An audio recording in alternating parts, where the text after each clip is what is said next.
Ang simpleng pananakit ng tiyan ng isang dalaga sa Parañaque, cancer na pala. Hinala ng kanyang mga kaanak, bunga ito ng labis na pagkahilig niya sa milk tea. Para bigyan ng mukha ang balita, Mobile Journal, Yeda Pascual.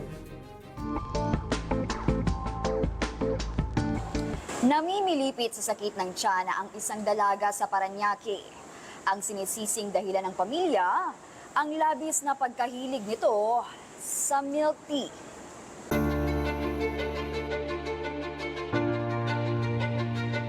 Nito lang Oktubre, na-diagnose na may mixed germ cell tumor stage 3 ang 20 anyos na si Keith Ann Casinto. Isa itong pambihirang uri ng cancer sa ovaryo.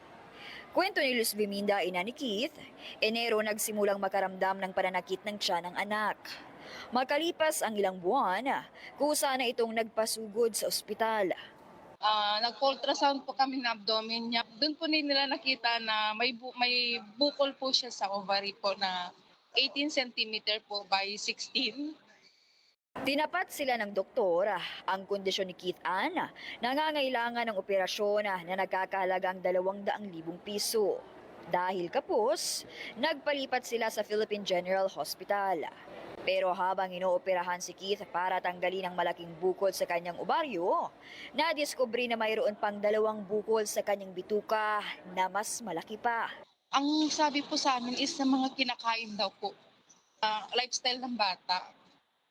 Ang ano ko po kasi, hindi po ako naninira po, pero mahilig po siya sa milk tea. Sa ngayon, naka-admit pa si Keith sa PGH at patuloy na inoobserbahan.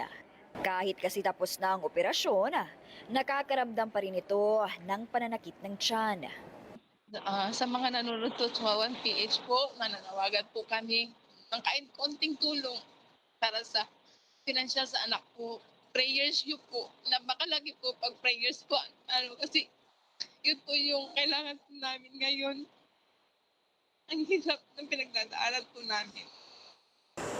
Ako po si Mobile Journal Yeda Pascual na nagpapaalala na ang bawat may karamdaman ay kailangan din ng kalinga.